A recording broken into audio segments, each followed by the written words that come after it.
Okay, so, like I said in the Jimmy Jacobs video, and the less I get into that part, I'm not going to do it again. So, I had said I was planning to do explain my thoughts on the Sami Zayn heel turn they done on SmackDown Live after what happened at Hell in a Cell. So, after everything had happened, we had seen, like, everyone was wondering, how is this turn going to work? Like, how can you justify Sami Zayn turning heel to help Kevin Owens?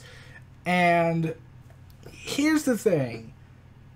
Like I said, I had said the only way they could probably make this work is if Sami Zayn says, even though he hates Kevin Owens, he can't let his family suffer because of his actions, and them seeing his friend's wife and children having to see him be crippled by Shane or worse in terms of because of this story-based telling they're doing. And someone can make the claim that if Shane McMahon collided with Kevin Owens on the table, it would have crushed him, his heart. Yeah. So, also, we see a locker room with Sami Zayn and Kevin Owens. No one points that out. Like, I'm wondering, like, that was my first concern. Like, how do you not even mention that? How do you not mention that?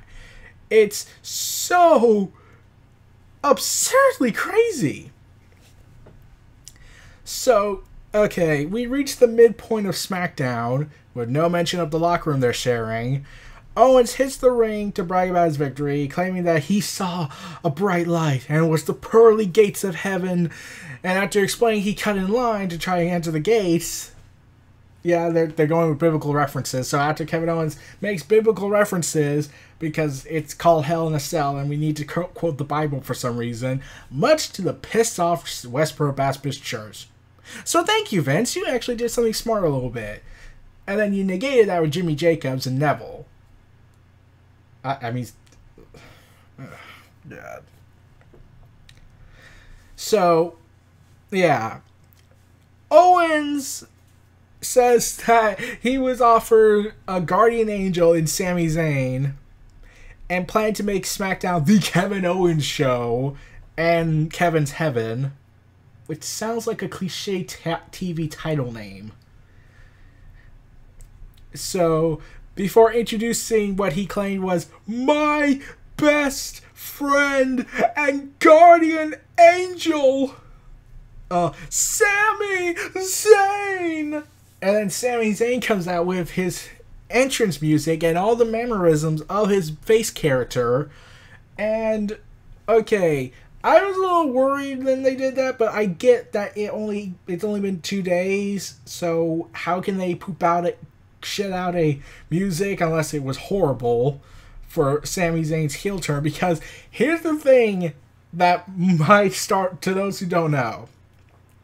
I looked it up. Sami Zayn's heel turn here was the first time he ever did that in his career. Yeah, Sami Zayn, back when the independent scene, he never turned heel.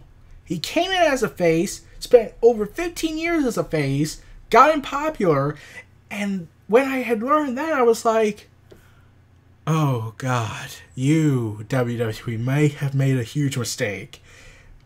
But I need to see how this works out for him. But, like, okay, so the Lex Man, I'm pretty sure I got that wrong, but I had to try, asked the viewers a question. When was the last time we saw a purebred face come to WWE, never turned heel, and got over, and became a megastar? He knew people would say Hulk Hogan, but that's not actually somewhat true. You see, I had learned that Hulk Hogan was a heel in the WWF before he got fired, and then leached off of AWA, came in as a heel, then turned into a face, and then leached off of AWA and then took his ball and went somewhere else because, oh, Vince, he didn't want me to go to that show even though I should have gave you a month's notice, but I'm a bitter jackass. So, and I'm still wondering why he didn't want to share the merchandise sales or split it with them. That he never gave a reason in the AWA documentary. Like, he would not give an explanation. He just says, I'm not doing it. Why? So, yeah, Sami Zayn never turned heel, and Hulk Hogan in real life can be kind of a bastard and an egotistical politician. So, and a person who will call those who are suffering in Florida right now and barely recovering a bunch of crybabies because they have no water or electricity, and people could be dead because of these issues, or murdered, or worse, and Hulk will just call them crybabies. Oh, God. Anyways.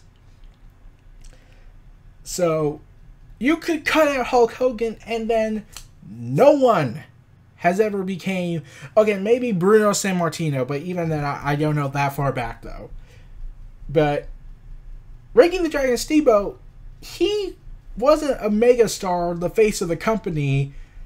No, because that was an era where the bigger guys were the stars, and kind of still makes the argument now, but now it's more athleticism. Oh, I can't say wrestling on here because I would be copyrighted sued by Vince because he's a whiny little baby who still has daddy issues. So, yeah, that says something. Sami Zayn, had he been given better material, could have been the guy to break the mold and say, you know what, let's do it. Let's make him a pure face for life. And people would be saying, but wait, but Kevin Owens, he had a tag team with him in the Independence scene back when he was Kevin Steen. Wouldn't that mean I had a heel turn? No, you see, they turned Kevin Steen face just so he could tag team with his best friend. Now, I don't know the full details on why. Like, there could be an argument that he wanted to tag team with Sami Zayn at least once because he's been best friends with him, and he wanted to let the company let him have a chance to see, hey, how about we can make this work as a tag team, show our friendship on TV or on the internet. That would be awesome. And they were like, okay, let's do it, because I said this before, the independent circuits and the companies rely on creative freedom in order to expand, whereas WWE is all about controlling it. So, okay, I know I ran on a tangent, but I had to say this. Yeah. Okay. Sami Zayn probably broke a record, probably established a new record, how long you can stay a face for this amount of time. So, when Sami Zayn comes out with his interest music and the mannerisms of a face, before Zayn can speak after getting a microphone from Kevin Owens, Owens made it clear that he had no idea Zayn would be out there that Sunday night. And then he said, before you do that, I need to tell you from the bottom of my heart, Sammy, thank you. And then Sami Zayn goes into this big explanation where he says, Kevin Owens powerbombing him on the ring apron a couple weeks ago, 2 weeks to be precise, completely opened his eyes that he was wasting his time being a good guy and doing everything the right way, only to go, and this is what was interesting, how he tried so hard not to say it, like it pained him to say it. Mediocrity. And, okay, Shane McMahon brushed him off, which you can make the argument he kind of did that since, Kevin Owens is, kill, Steen, kill at this point. So, and Zayn admitted that heading into the pay-per-view, he wanted Shane McMahon to win, to beat Owens, but then when McMahon had Owens beat, then that's when Zayn realized he's gonna be a McMahon, even if he's a good person. That McMahon trait to take the spotlight, to take it, to destroy careers, is clearly a McMahon for life. So, yeah, Sami Zayn gave, and even mentioned how Raw misused him after, like think about it. After his feud with Kevin Owens ended at 2016 Battleground for at least a good 2 months, and then they were right back at it as throwaway matches because, oh, we have a depleted roster, so let's just throw that in there. Really devaluing the power of Sami Zayn and Kevin Owens.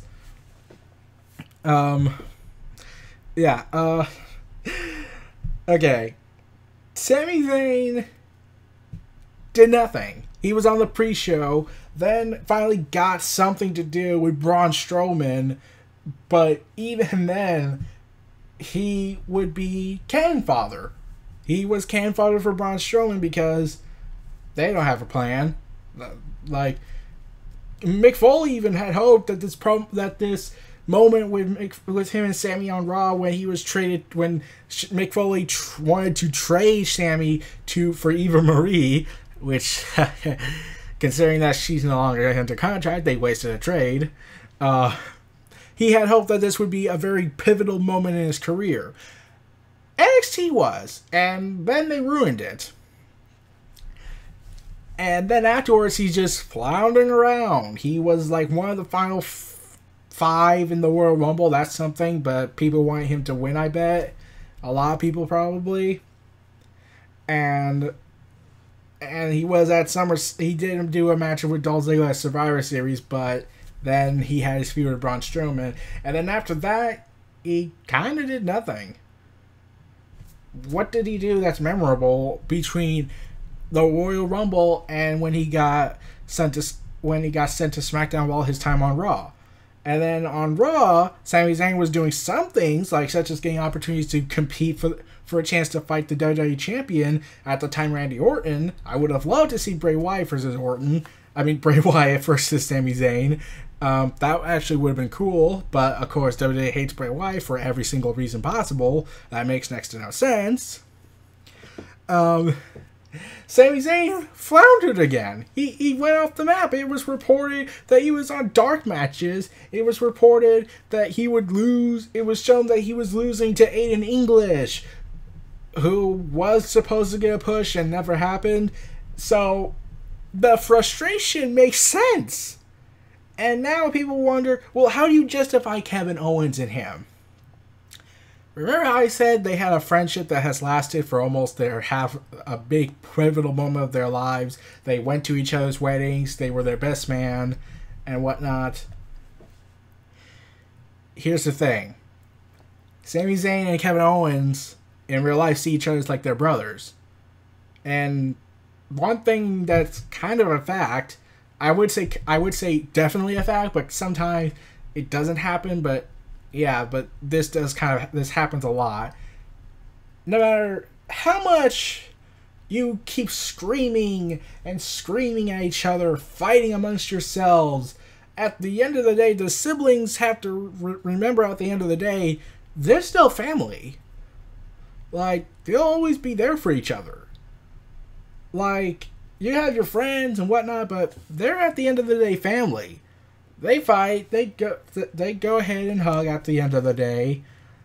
There are times that doesn't happen, and when you have a friendship like Kevin Owens and Sami Zayn, it's like to them it was like another day of just infighting with one another, and then just make up at the end of the day.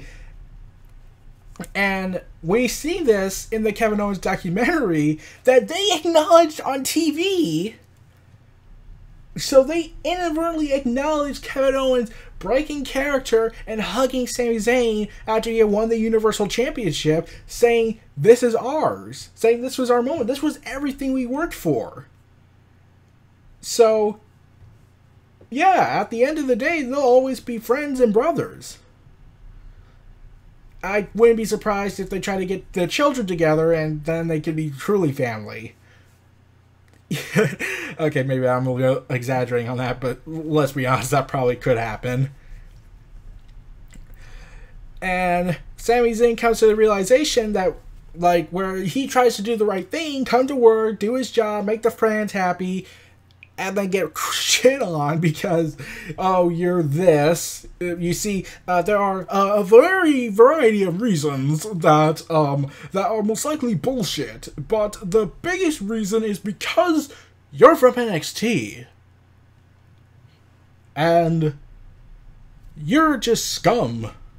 Like, we don't care what you did. Meanwhile, Kevin Owens, okay, let's be honest, Kevin Owens wouldn't have been Universal Champion if Finn Balor didn't get hurt. That's a fact. So, yeah, Kevin Owens was just lucky to be chosen. So, yeah. And I'm pretty sure they had Triple H was running the show that day, and Vince got pissed off and then booked Kevin Owens to be the weakest Universal Champion yet. So, yeah, even when Owens won the Universal Championship, he was still booked weak, and then they stripped him of the whole, I'm fighting for my family to put food on their table, to make it really blurring the line of, is he really a bad guy if he wants to put food on the table? Like, even his attack on Sami Zayn, there's a logical explanation when he showed his true colors in NXT R Evolution, when he says, I need that NXT Championship because that guarantees me more money, more opportunities, and more chances for me to put food on my family's table. And I'm like, okay, we are supposed to hate this guy because he beat up the nicest guy ever, but are we? So, yeah. And Sami Zayn realizes that he believes saving Kevin Owens' life and career was the right thing to do, which you can make the argument it was. And then he admits this. I thought I despised you. Now I realize I just despise the fact that you were right. And Sami Zayn admits he thanks Kevin Owens for him seeing the light. And they hug, and they just call each other's names, and to get the audience to cheer. And, oh god, like, I would have loved if they added the family aspect to the fact that he was the best man at his wedding when they were fighting in Ring of Honor. They could have also mentioned how Kevin Owens' family didn't, like, he is there to provide food for his family, but we can't have that much sympathy for him because the main roster demands it.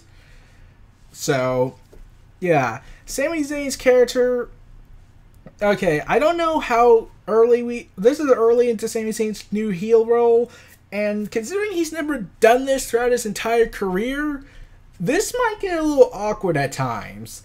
And plus, there's that charity organization he does, Sammy for Syria, which you can check out. Yeah, that might be problematic. In fact, I'm pretty sure Vince will force him to stop, but that's besides the point.